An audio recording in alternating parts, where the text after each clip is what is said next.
Welcome to This Week in Missouri Politics. In our Kansas City studios, we are joined by one of the top people that have made the Republican, I guess it was a red wave in the state of Missouri, the outgoing chairman of the Missouri Republican Party, Todd Graves. Welcome back to the show. Thanks for having me. Well, first of all, congratulations on a great November. Yeah, it was a good November. We were able to retain, we didn't lose a net seat in the state senate. Let's break that down. You started with a supermajority of 23 going into Election Day in November.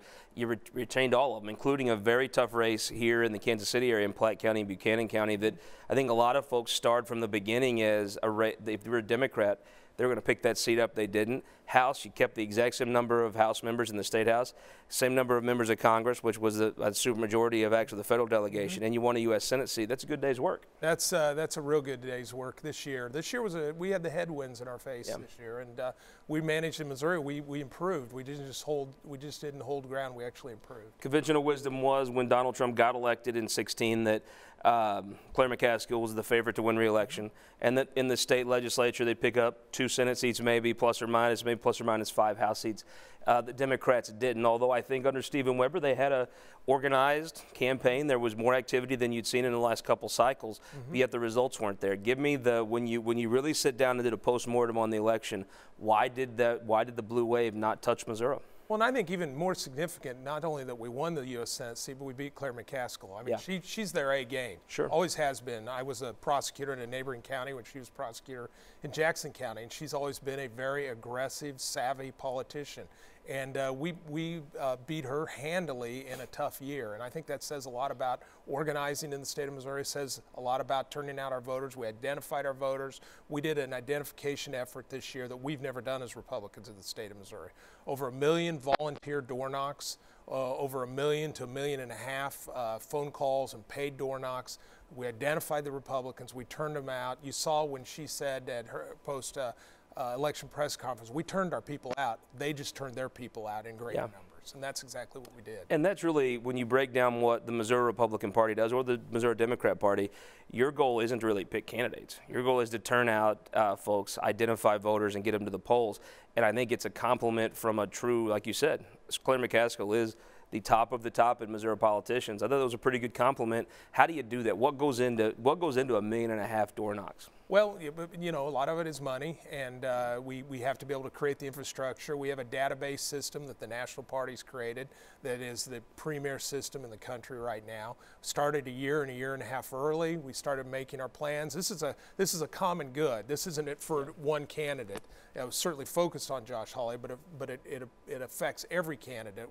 When a Republican comes out to vote, they vote typically for most of the Republicans, and so it floats all boats higher. It's one of the things that a party should do and do well, and that's what we focused on doing. It's funny, sometimes people think there's a smoke-filled back room where you pick a candidate.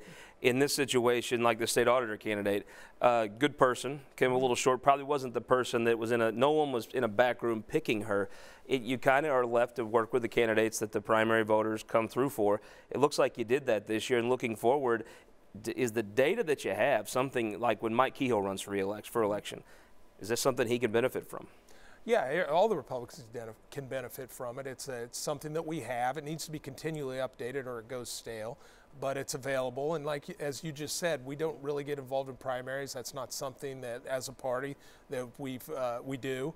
And any candidates who are incumbents or nominated to an office are going to have access to this data, but they're going to need to work together, raise the money, commit it to the common good, which is hard to do because you want to raise enough money to get your message out on TV, and getting folks, politicians, to basically come together. That's what we're going to need to do. A couple people behind the scenes gave you a big compliment to me. There was a time when getting the Republican statewide ticket just in the same room was something that took a lot of negotiation and work. This time you did some fly rounds at the end. Everybody was on board. It was one of the least drama situations you'd had in a situation that's been pretty dramatic. Tell me what went behind the scenes and you pulling those folks together like that. Well, actually, it wasn't hard. It's a credit to them. It was, the governor wanted to do it. We wanted to help Ray Bozarth, who's the party executive director, who deserves a great deal of any credit that we have. He put that together. There was no drama. There was no drama from the candidates, and that's what made it work. Interesting thing. Now, obviously, this wasn't the first thing you've done in politics. You've ran for statewide office, been a prosecutor, been a federal prosecutor. Break down now. You hand the state party off. Who are some of the folks that are active in that? Who are some of your staff guys that deserve a shout out as they may be moving on to something else? Yeah, well, Ray Bozarth clearly. Most people do move on. People tend to want to do other things. It's a 2-year term, and I'm ending the term, and I'm going to move on. But Ray Bozarth, the executive director, Chris Voss, someone who's there, Kristen Ansley, another name that's well known in Missouri politics, Alex Meyer, who was the RNC state political director. Alex was very much about making the trains run on time. Sometimes people didn't like that, but at the end of the day, he gets a great deal of credit. As an old grunt myself, it's nice that those folks get a shout out every so often. I think strategy's overrated in politics and execution's underrated. It's not that complicated. What they used to do on postcards, we now do with a computer, and we do it better. But it's about getting people to make the calls. Yeah, well, I think when you were doing those door knocks, when they changed those GPS iPads where you knew if people actually were doing them, to me that was a game changer, and that's when I went to talking about politics instead of door knocking myself. Let's talk about Trump. Let me give you, if I'm the normal urban news person, he's terrible, he's awful, everyone hates him. Not the case in Missouri. Give me the background. You've been around this state, you know every part of it. Where did Trump come down to the average Missourian that came out and voted for Josh Hawley this fall? Well, a lot of people wanted someone to stand up to the system, and that's what Donald Trump does. He creates a weakness for us among suburban women in some cases. But at the end of the day, what I tell people is, don't look at his latest tweet, whether you like that or you don't like that. Look at the results. We have economic growth that is historically very, very good. We have historically low unemployment rates. Regulations have been rolled back. The opportunity to succeed in America right now is greater than it's been in the last decade, and that's to Donald Trump's credit. Let me get in the weeds a little bit here. So like in Platte County, there was a Senate race. A friend of yours, Tony Luetkemeyer, won a race, and I think Democrats thought that's the one we could pick up. Martin Rucker, good candidate. You had Platte County, a lot of suburban women. Maybe the president wasn't as popular. Lost the state Senate race earlier this year in Clay County. Sure. How do you go in there? You were very involved in that campaign. You're Tony Luetkemeyer's campaign. How do you benefit from Trump maybe in Buchanan County? How do you minimize losses of those suburban women in Platte County? Well, first of all, I live in Platte County. Tony Luetkemeyer is my senator, and I've run for office multiple times in Platte County. So as chairman, the first thing I did is I drew a big red circle with a red dot in the middle, and that was that Senate seat. We weren't going to lose that Senate seat. And you said that all along, and some folks raised their eyebrow at you, but you were right. Yeah, well, well, I know that district, and it's a very unique district. St. Joe and Platte County are both great places, but two very different places. And we were able to once again, we identified our voters. We knew the issues that resonated, and it was close. Early on, polling had Tony down right after the primary, and we just identified the issues and we turned out our voters. So let me ask you before you go, what are you going to do next? Obviously, you have a long history in the Missouri Republican Party. You're leaving as chairman, but you're not leaving Missouri Republican politics. Yeah, well, I'm not a lobbyist. I have no interest in running for office anymore, and I have a successful law practice, and I raise a couple hundred head of cattle in northern Platte County, and obviously that's my primary focus is my law practice, my family, my farm. But I'm going to stay very active in politics in some way. It's something I care about. My family traditionally were Democrats. We came to the Republican Party because we're conservatives. And I believe in a conservative party, and I believe in the principles, and so that's something I'm going to continue to be part of. Well, congratulations on the successful term as the chairman of the Missouri Republican Party. We hope whatever you do, you'll come back on This Week in Missouri Politics and talk about it with us. Sure, I'll be happy to. We hope you'll stick around. We have Shawn Nicholson come back, the architect of clean Missouri. But first, I want you to go to showmemissouri.com. We were lucky enough to be in Shelby County this week, talking about the history of Shelby County. It's where General Ulysses S. Grant learned that everybody was afraid in war. We'll be right back after this.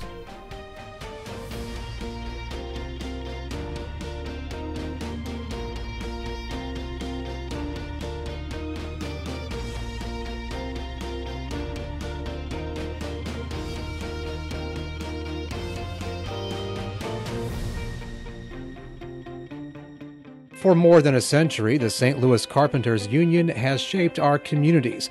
Through trusted alliances, we deliver skilled professional craftspeople, while our business partners provide the kind of quality jobs that keep our economy humming.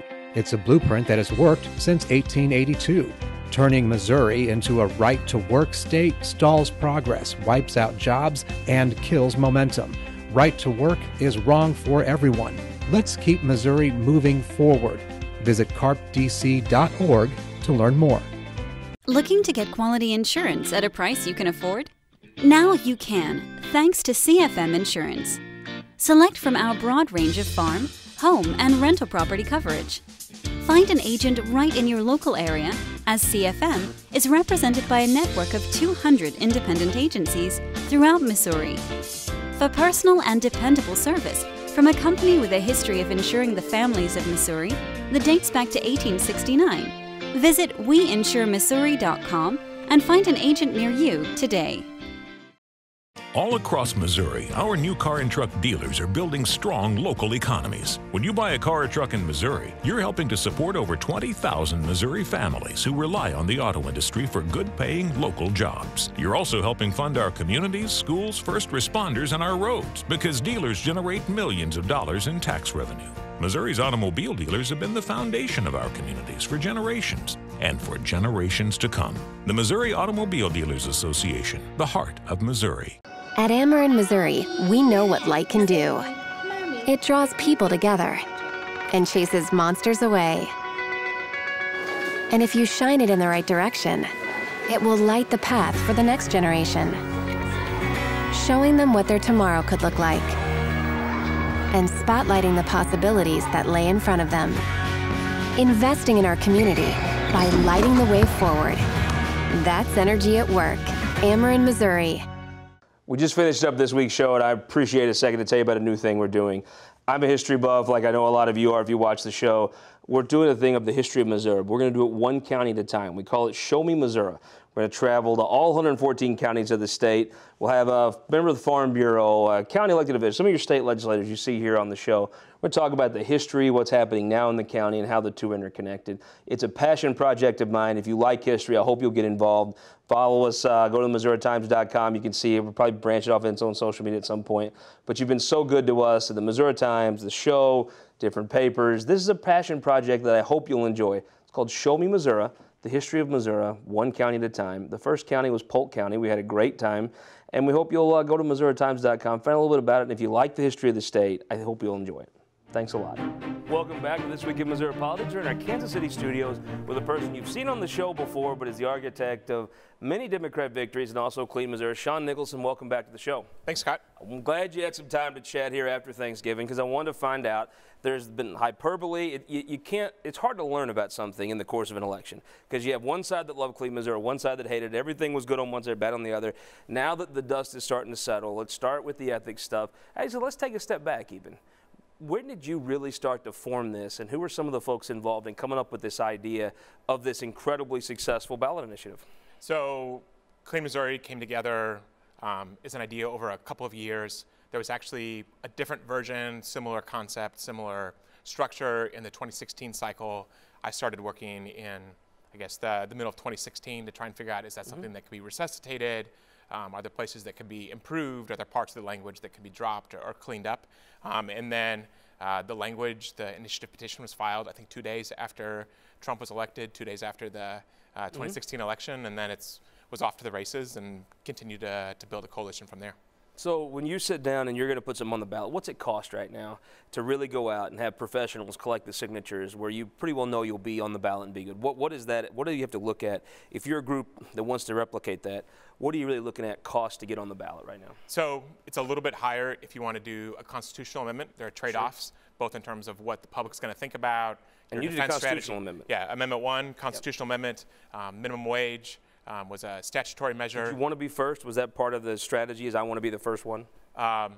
Being first is better than being last. So yeah, okay, gotcha. yeah. Prop D. It's harder to get folks to go all the way down the ballot, and the way voters deal with ballot measures is always interesting psychology. But it's at the end of the ballot, especially in St. Louis, where you had all these judicial races. You had to make sure you knew what you were doing and going to cast that ballot. That judicial race, I think where you saw folks that might have supported something like Prop D, I do think it mattered. The fall off, there was all these judges, and they were all uncontested.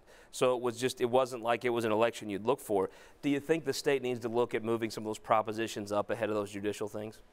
I don't know. I don't know what the rules are. I mean, as someone who runs ballot measure, I would love to be towards the top of the ballot. But I think one of the things that we saw is that the roll-off, the number of people who don't make it to the end of the ballot, is actually pretty low in Missouri compared to other states. And one of the things that we see— 20%? What would the percent be? It's like single digits, right? So, wow. and it really matters based on the issue. One of the things that we know about Missourians and then voters at large is they take their job really seriously. And if they don't know what to do, they'll vote no or they'll skip it. I do think it's a cop-out. One-to-one. As the after the election, you won. What'd you win? 62%, 20-some. I think it's a cop-out when some folks say, "Well, people didn't know what they were voting for." I've never believed in the Missourians are too stupid to know what they're doing. Take. I mean, I think the people read Clean Missouri. They voted for it. Maybe they voted for parts of it and didn't. Overall, they supported it. But whatever it was, you have to respect 62% of Missourians to get us to agree on anything. It is a damned accomplishment. Yeah, and that happens because a huge coalition worked for 2 full years. There were 300,000 people that signed petitions to get it on the ballot, right? That takes a lot of time, a lot of conversations to get there.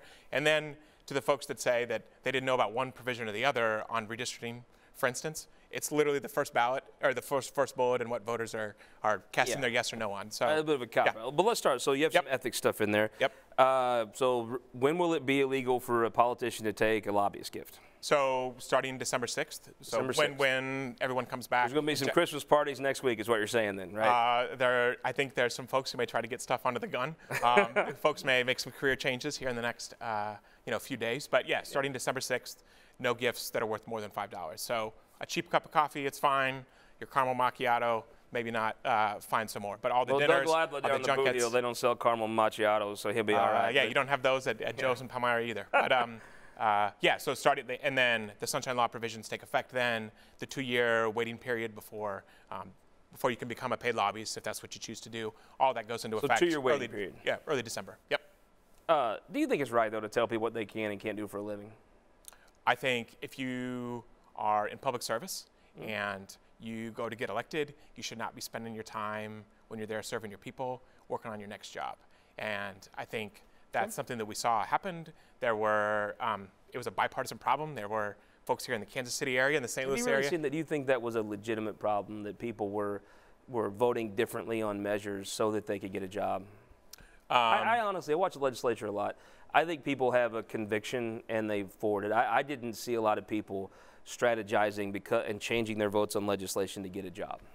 I think when you have questions and it's not clear where folks' motivations are, when you have people become lobbyists literally the day after they leave the General Assembly, that's a problem. And so I think 2-year revolving door waiting period is very much in the norm across the whole country. I think Amendment 1 brings Missouri up to a standard that's pretty basic around the country. So I think 2 years is no big deal. So what else is in there on the ethics stuff? So no lobbyist gifts, no becoming a lobbyist. What else is in there? No fundraising in the state capitol anymore, so you can't be raising money or asking for checks. Folks can't bring checks to you in the state capitol. In the building or in the city of Jefferson City? On state property. So if you're in the Truman Building, if you're in the Capitol, that's against the law. There will still be, obviously, fundraisers up and down High Street. That's kind of a thing. But there's also lower campaign contribution limits. There's a big loophole that existed in Amendment 2 from a couple years ago that will now be closed. So I think it's a lot of small things that add together to have a much better Jefferson City. So what can you write to your state rep right now? If you want to, if you're sitting and you want to write a check to your legislator, what could you write it for? So it's $2,600, $2,700 to State House and Senate members now. I can't remember the exact numbers, but the new limits will be $2,500 for state senators, $2,000 for State House candidates. Interesting. So yeah, some small changes on the individual limits, but a big change on the loophole. Now, if you have a PAC, can you set that PAC up and have contributions put in it that's documented?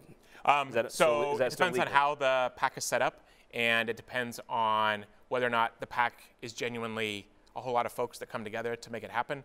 The loophole that we're closing essentially says if you're a gajillionaire donor, you can't set up 100 PACs, max out, or have all those PACs then max out to a single candidate. That's something that happened about a decade ago, where Rex Sinkfield sent out 100 PACs that all maxed out to Chris Koster, and back when he was a state Senate candidate, and that just makes a mockery of the system and the way it goes. So let's talk about the redistricting part, where people where the quarrel ended up being. Currently, a group of judges generally draw the maps for the state house and state senate seats, right? And they try to draw them bipartisan, and it ends up, I've always felt like, you don't have you might have a liberal judge, but you don't have a right-wing activist Republican judge, generally. And I've always kind of felt like, and on our show when there's other people, that's why I was glad to talk to you one-on-one today, because if you have Democrats that are in Kansas City and in St. Louis, and they're in very, densely populated areas, it's very hard, and it is a disadvantage to the Democrat Party. It's hard to draw districts where it's, let's say Missouri's 55-45 Republican, where those it's easy to draw districts that are more balanced in a rural area where people are spread out than it is in an urban area where they vote Democrat and they're right on top of each other and they're right on top of state lines. In your plan, give me the steps of what will be done to try to, I guess the point is to mitigate some of the changes from a supermajority of Republican legislators, but not a supermajority of Republican voters. Walk through what's going to happen as far as redistricting starts, I guess when the census numbers start coming back in. Yeah, so the first time the rules will be used will be in 2021. So we'll have the full census in 2020, and then the clock starts ticking once the count is delivered to the president. So there are a lot of improvements to the process that happened in Amendment 1 that are now, or a week from now, will be the law of the land. So one, there'll be a whole lot more transparency in the process, so everyone knows they're getting a fair shake. There will be criteria that are in the Constitution that make sure that no party has an unfair advantage. There will still be requirements for compact contiguous districts. There are new, much stronger rules now that protect the voting power of communities of color. And so what you'll have is a system that's more math-based. It's much more, somewhat more technical at times, but under the old rules, you would have a bunch of political appointees that would do the first part of the process.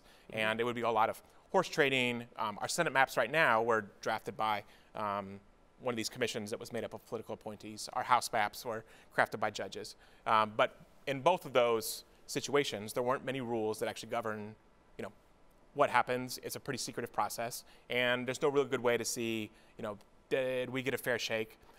And that old system produced a whole lot of very uncompetitive districts. And so that's one other big thing that we'll have in the future. How do you produce a competitive district in southern Missouri? Or how do you produce a competitive district in the city of St. Louis? So there's definitely going to be places in the state where there's not very competitive elections, or the competition is really going to be limited to the primary. But looking at the state as a whole, I think one analysis from an academic shop I saw said up to 25% of the districts could be really competitive in the future. This compared right now to in the House, right there's now, roughly 20 that are competitive, really, and probably not even. Oh, not even close, yeah. right? And then in the state Senate, with your previous guest, you talked about the district just north of here. That was the only competitive state Senate contest in the whole state.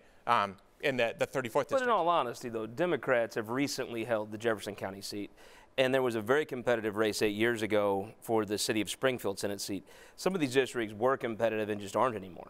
Yeah, so their populations change, voters change what they like, but that doesn't mean that we shouldn't have competition and a robust debate of ideas. And what we have is a map that's drawn so we don't have that debate of ideas. So where it's set to protect whatever incumbent happens to be in there right now. It makes no sense to have 34 Senate districts, half of which are up every 2 years, and only have one that's really contested in a state where we have really robust and competitive statewide contests. That's your question, though. In all honesty, you know Democrat politics very well. Is that a sign of the process, or is that a sign of Democrats aren't fully competing in these districts like they used to? They're not nominating candidates. They're not putting out robust campaigns. So those are two separate questions. I think there are some structural things that are set up to help Democrats in some parts of the state where they don't have any competition in the city. That's 100% the case, and that was the compromise that was struck in 2012 for our state Senate maps. Is we're just going to lock in all the results, and we're not going to have any competition because we want to protect our local interests. And so that was a compromise that worked great for some politicians, did not work great for voters. To the question of, do then you also have to run effective campaigns with effective candidates? Yes, and that's a separate challenge, and it's a separate set of things that have to happen. But it's not an even war. So as I understand it, the state auditor, Nicole Galloway, will hire someone called a state demographer, right? No. So the state auditor, Auditor Galloway, and auditors in the future will have a process where Missourians can apply to that office, and then a list of those folks will be submitted to the Senate, where the minority leader will get to pull names off the list. They can agree on, hey, this is the best qualified candidate. If they can't agree, then a lottery is conducted with the folks that are left over after that process. So it's a multi-step process, but it's really set up so that it's not one person picking the demographer. When this is done, after the maps are done and the elections are held in 2022 and 24, do you believe Republicans will cry foul? Or do you believe that when these maps are done, they will cry foul anyhow. But do you believe a fair-minded Republican will look at the finished product of this through this system and cry foul? No, I think people will be happy with the process. Fair-minded Republicans supported Amendment 1. We had a big coalition going into Election Day. We won in more than 80 counties. That doesn't happen without a big bipartisan coalition. So I think transparency, competition, fairness, these are all like core American values. That's not a partisan thing. You're one of the top minds in the Missouri Democratic Party right now. If you're recruiting a candidate, I thought Lauren Arthur was maybe the perfect Democratic candidate to run right now. Articulate, intelligent. You know, she has a great karma that comes off, and her issue stance match that district. If you are recruiting people to run in these districts that are going to be competitive, give me who you recruit to stem the tide in eastern Jackson County or Jefferson County or South County, St. Louis, where Republicans have made gains in districts that were at one time Democrat or very competitive. So I think the thing we've seen across the country in Missouri with Lauren and other places where you've got non-traditional candidates and people winning in districts where they never would have won before, it's folks who know what they stand for. They know why they're running and why they're trying to make change, because that really resonates with voters. And folks have had enough of tired politicians. There are definitely folks who've been in the public service for a while and they work really hard and they've got a connection with their folks, and that shows through. But someone who's going to put in the time, someone who's going to do the work, and someone who can connect with human beings, I think that really Todd made matters. a point last time. It's not always some great plan. It's a lot of execution. Give me, I can't let you go before I ask you. The presidential cycle's already started. Give me a national Democrat that can compete in Missouri, that can give the downstate Democrats in this state a fighting chance. Somebody that could actually, even if you can't win Missouri, somebody that makes the state close. I think Sherrod Brown would be extraordinarily competitive in a state like Missouri. I think there are a lot of other candidates who will surprise some folks. I thought Joe Biden might have won Missouri in 2016. He might have, but remember, too, that Barack Obama came a few thousand votes of winning Missouri in 2008, too. So only 6 months ago, Eric Greitens was governor. 2 years from now is a long, long time in politics. So, yeah, I think a lot of candidates will do well, and I think if they're competitive, if they know what they stand for, if they work hard, that's going to resonate with Missourians. Shawn Nicholson, thank you for coming and talking about this. I actually think you might be right. I think the Republicans are going to fight. There'll be a fight that ensues. They might not be as angry at the end of the day as they are today. Thank you for coming and talking about Cleveland, Missouri with us. Thanks, Scott. I want to thank all of you for watching over the course of this year. We're very grateful for you. We have 2 more episodes this season before we take a break for Christmas. But I want to personally send a shout out. I've been the guy out putting up signs. I want to give a shout out to everybody that worked on these campaigns. These are young people that do well. I know there was some folks that came in from out of the state and did some videos and maligned people.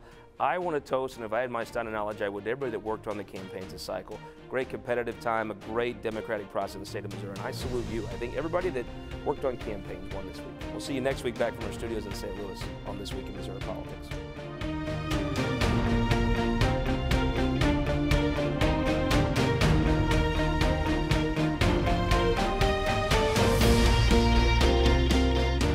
This Week in Missouri Politics, sponsored by the Missouri Association of Career Fire Protection Districts, Spire, and Sterling Bank.